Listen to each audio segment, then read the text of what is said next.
Hello and welcome to our YouTube channel exam study 9। Friends, आज हम आपके लिए 5 अक्टूबर 2024 के महत्वपूर्ण करंट अफेयर्स लेकर आए हुए हैं। वीडियो अगर आपको अच्छा लगे तो लाइक करें, चैनल को सब्सक्राइब करें और दोस्तों के साथ शेयर जरूर करें, क्योंकि करंट अफेयर किसी भी एग्जाम में महत्वपूर्ण भूमिका निभाते हैं। तो चलिए शुरू करते हैं। पहला प्रश्न है, IL&FS समूह ने किसको अपना नया CMD नियुक्त किया है? तो इन्होंने नंद किशोर जी को किया है, यानी ऑप्शन नंबर ए इसका राइट आंसर हो जाएगा। देखिए, नंद किशोर को 1 अक्टूबर 2024 को IL&FS समूह का अध्यक्ष एवं प्रबंधन निदेशक नियुक्त किया गया है। इससे पहले उन्होंने कंपनी के प्रबंधन निदेशक के रूप में कार्य किया है। देखिए, उनकी नियुक्ति जो है पूर्व अध्यक्ष CS राजन की 6 साल के कार्यकाल के समाप्ति के बाद हुई है, जिसके दौरान बोर्ड ने कंपनी के भीतर महत्वपूर्ण वित्तीय मुद्दों का हल किया था तथा लगभग 55,000 करोड़ रुपए ऋण समाधान को प्राप्त किया था। चलिए बात करते हैं अगले प्रश्न की। तो किसको उत्कर्ष लघु वित्त बैंक का अध्यक्ष नियुक्त किया गया है? तो ये PK गुप्ता जी को किया गया है, यानी ऑप्शन नंबर 20 का राइट आंसर हो जाएगा। देखिए, RBI ने उत्कर्ष लघु बैंक के गैर कार्यकारी अध्यक्ष के रूप में प्रवीण कुमार यानी PK गुप्ता को पुनः नियुक्ति की मंजूरी दे दी है। PK गुप्ता, जो पिछले 38 वर्षों से भारतीय स्टेट बैंक में प्रबंधन निदेशक के पद पर कार्यरत रहे, को घरेलू और अंतर्राष्ट्रीय बैंकिंग दोनों में व्यापक अनुभव है और बैंक ऑफ बड़ौदा के वरिष्ठ सलाहकार भी रहे हैं, जिससे बैंकिंग क्षेत्र में उनकी नेतृत्वकारी भूमिका बढ़ी है। चलिए बात करते हैं अगले प्रश्न की। तो किसने तीसरा 25 टन बोलार्ड पुल टग अश्व लॉन्च किया है? तो यह भारत ने किया है, यानी ऑप्शन नंबर डी इसका राइट आंसर हो जाएगा। देखिए, तीसरा 25 टी बोलार्ड पुल टग अश्व कोलकाता के टीटागढ़ रेल सिस्टम लिमिटेड के कमांडर अजय यादव द्वारा लॉन्च किया गया है। देखिए, टग जो है भारतीय नौसेना को जहाज़ों और पनडुब्बियों को बार्थिंग, मैन्यूवरिंग और अग्नि मिशन क्षमताओं की सहायता करने में सहायता करेगा। IRS वर्गीकरण के तहत निर्मित अश्व खोज और बचाव का समर्थन करता है और नौसेना की परिचालन की तत्परता को सुदृढ़ करता है। चलिए बात करते हैं अगले प्रश्न की। तो किसने बोस्टर सर्वाइकल कैंसर उन्मूलन को बढ़ावा देने के लिए पहल की शुरुआत की है? तो यह कर्नाटक ने इसकी शुरुआत की है, यानी ऑप्शन नंबर ए इसका राइट आंसर हो जाएगा। देखिए, कर्नाटक के स्वास्थ्य एवं परिवार कल्याण मंत्रालय ने ECHO इंडिया और स्वास्थ्य सेवा के भागीदारों के साथ मिलकर गर्भाशय ग्रीवा के कैंसर को खत्म करने के लिए कर्नाटक आंदोलन की शुरुआत की है। और इस पहल का उद्देश्य जो है व्यापक रोकथाम, जांच और उपचार है। देखिए, मंत्री जो है इनके स्वास्थ्य मंत्री दिनेश गुड्डू राव सहित प्रमुख गणमान्य व्यक्तियों ने कर्नाटक में सभी महिलाओं के लिए सुलभ स्वास्थ्य पर जोर दिया है। चलिए बात करते हैं अगले प्रश्न की। तो वरिष्ठ मलयालम अभिनेता किसका 70 वर्ष की आयु में निधन हो गया? तो ये मोहन राज का निधन हुआ है, यानी ऑप्शन नंबर सी इसका राइट आंसर हो जाएगा। देखिए, मोहन राज, जिन्हें प्यार से किरिकद्दन जोश के नाम से जाना जाता था, ने मलयालम फिल्म उद्योग में एक यादगार विरासत छोड़ी। 70 वर्षीय अभिनेता का निधन कांजीरामकुलम में उनके घर में हुआ, जहां वे कई बीमारियों का इलाज करवा रहे थे। देखिए, मलयालम सिनेमा में अपनी प्रतिष्ठित भूमिकाओं के लिए मशहूर एक प्रिय अभिनेता के निधन पर इस फिल्म बिरादरी ने शोक व्यक्त किया है। चलिए बात करते हैं अगले प्रश्न की। तो किसने भारत का पहला AI संचालित क्रेडिट सलाहकार यानी PB असिस्टेंट लॉन्च किया है? तो ये पैसा बाजार ने किया है, यानी ऑप्शन नंबर डी इसका राइट आंसर हो जाएगा। देखिए, पैसा बाजार का नया AI संचालित क्रेडिट सलाहकार यानी PB असिस्टेंट क्रेडिट इतिहास और स्वास्थ्य पर वास्तविकता समय कार्रवाई योग्य जानकारी प्रदान करता है, जिससे होता क्या है, उपयोगकर्ता को सूचित वित्तीय निर्णय लेने में सक्षम हो जाते हैं। और पैसा बाजार की सदस्यता आधारित क्रेडिट सुधारों के आवश्यकता सेवाओं का हिस्सा जो है पीबी असिस्ट व्यक्तिगत क्रेडिट कार्ड और अंतर्दृष्टि के लिए चैट जीपीटी 3.5 वर्जन का और पूर्वानुमानी विश्लेषण का लाभ उठाता है। चलिए बात करते हैं अगले प्रश्न की। तो किसको Shiv Chhatrapati lifetime achievement पुरस्कार मिलेगा? तो ये प्रदीप गांधी को मिलेगा, यानी ऑप्शन नंबर सी इसका राइट आंसर हो जाएगा। देखिए, बैडमिंटन के दिग्गज खिलाड़ी प्रदीप गांधी को 2022-23 के लिए महाराष्ट्र के प्रतिष्ठित शिव छत्रपति खेल पुरस्कार से सम्मानित किया जाएगा। देखिए, एथलेटिक्स, कैरम, बॉक्सिंग और जूडो जैसे विविध खेलों के 29 एथलीटों को भी उनकी उत्कृष्टता के लिए यह राज्य पुरस्कार मिलेगा। देखिए, महाराष्ट्र के खेल समुदाय में विभिन्न क्षमताओं की उपलब्धियों का जश्न मनाते हुए 8 पैरा एथलीटों का भी चयन किया गया है। चलिए बात करते हैं अगले प्रश्न की। तो भारत के पहले 3D सेल्फी विज्ञान संग्रहालय किस दीक्षांत समारोह में उद्घाटन हुआ है? तो IBR के दीक्षांत समारोह में इसका उद्घाटन हुआ है, यानी ऑप्शन नंबर 20 का राइट आंसर हो जाएगा। देखिए, भारत का पहला 3D सेल्फी विज्ञान संग्रहालय फरीदाबाद में इंडिया बुक ऑफ रिकॉर्ड्स यानी IBR के वार्षिक अंतर्राष्ट्रीय दीक्षांत समारोह के दौरान लॉन्च किया गया। देखिए, जिसमें होता क्या, भारत और विदेश के सारे रिकॉर्ड धारकों को शामिल किया गया है। और जो है 2006 से IBR वार्षिक रूप से 10,000 से अधिक रिकॉर्डों को उजागर करता है और नियमित रूप से उपलब्धि हासिल करने वालों का जश्न मनाता है और प्रतिष्ठित पुरस्कारों के लिए उम्मीदवारों को भी नामांकित करता है।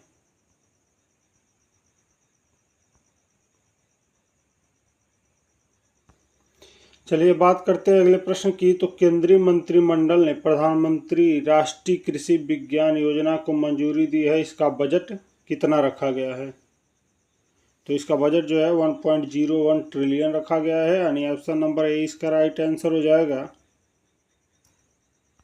देखिए, केंद्रीय मंत्रिमंडल ने अस्थायी कृषि और खाद्य सुरक्षा को बढ़ाने के लिए कृषि विभाग के तहत केंद्र प्रायोजित योजनाओं को सुव्यवस्थित किया गया, जिसमें PMRKVY कैफेटेरिया योजना और कृषि योजना भी शामिल हैं। देखिए, 1.01 ट्रिलियन रुपए बजट के साथ यह योजना पूर्वोत्तर में खाद्य, तेल, डिजिटल कृषि और जैविक खेती जैसे क्षेत्रों का समर्थन करती है, जो राज्यों को स्थानीय आवश्यकताओं को पूरा करने के लिए लचीलेपन जोड़ देती है।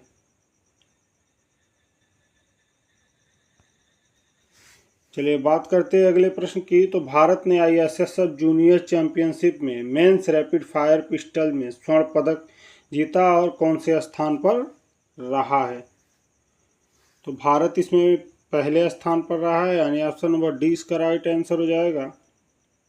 देखिए, मुकेश नेल्लावल्ली, राजवर्धन पाटिल और हरमीत सिमर सिंह रत्था ने पुरुषों की 25 metre rapid fire pistol team में जीत हासिल की, जिससे भारत का दबदबा और बढ़ गया। और मुकेश जो है, इन्होंने चैंपियनशिप में अपना चौथा स्वर्ण पदक जीता, जिससे एक व्यक्तिगत जीत भी शामिल है। 16 पदक, जिसमें भारत के 11 स्वर्ण के हैं, के साथ भारत शीर्ष पर रहा, जबकि चाइना दूसरे स्थान पर रहा।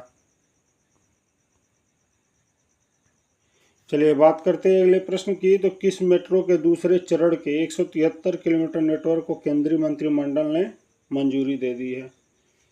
तो ये चेन्नई मेट्रो को मंजूरी दी गई है, यानी ऑप्शन नंबर सी इसका राइट आंसर हो जाएगा।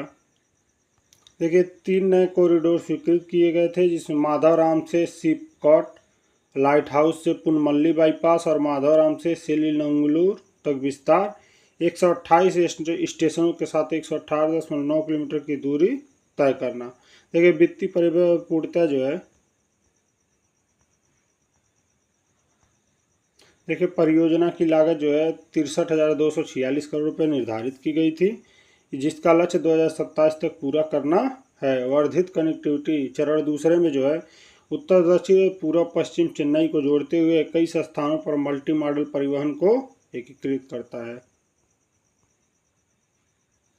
चलिए जानते हैं एक और करंट अफेयर्स। तो हार्पर कॉलिंसन ने सिद्धार्थ धनवंत सांदेवी के हालिया उपन्यास जारी किए हैं, याद रखेंगे। देखिए हार्पर कॉलिंस ने सिद्धार्थ धनवंत सांदेवी की the last song of the dusk और the last flamingo of Bombay को नए कवर डिजाइन के साथ रिलीज किया है। ये पुस्तक जो है उनकी प्रशंसित कहानी कहने की शैली का जश्न मनाता है और उनके उपन्यास the last song of dusk ने बेट्टी ट्रास्क पुरस्कार और इटली में प्रीमियो ग्रीनेज कैवूर जीता था और इटली में जीतने के साथ आयरलैंड में IMPAC पुरस्कार के लिए नामांकित किया गया था। The rabbit and the squirrel एक नए स्वरूप में भी वापस आएगा।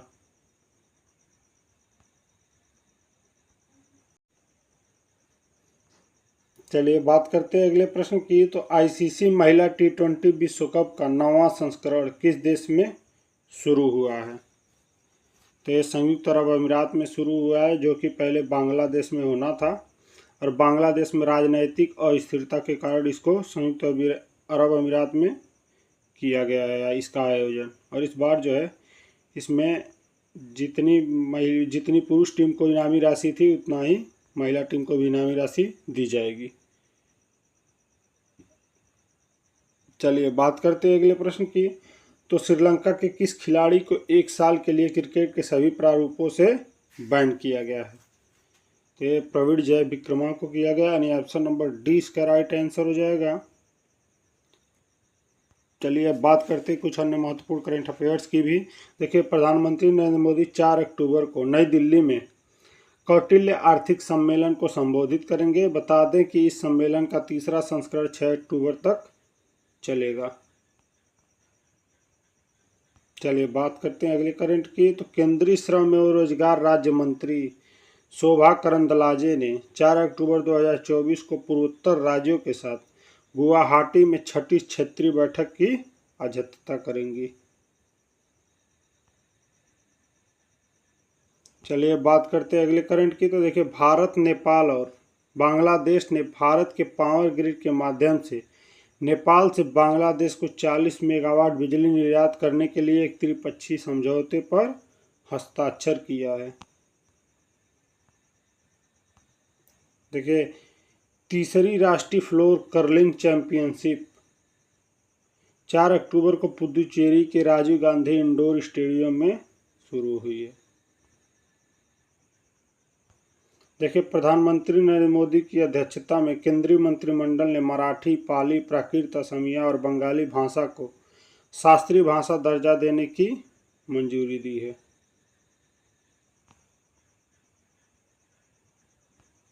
देखिए केंद्र सरकार ने प्रधानमंत्री भारतीय जन औषधि परियोजना के अंतर्गत इस वर्ष 30 सितंबर तक देश भर में 13,822 जन औषधि केंद्र स्थापित किए हैं।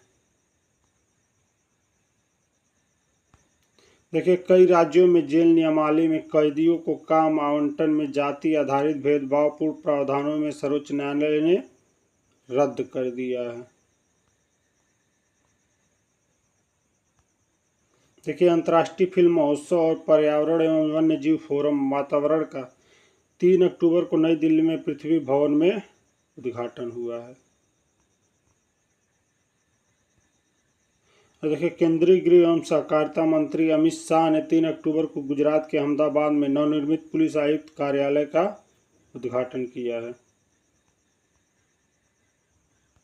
और देखिए वाणिज्य और उद्योग मंत्री पीयूष गोयल और अमेरिकी वाणिज्य सचिव जीना राइमेंडो ने 3 अक्टूबर को भारत अमेरिका CEO फोरम की सह अध्यक्षता की है।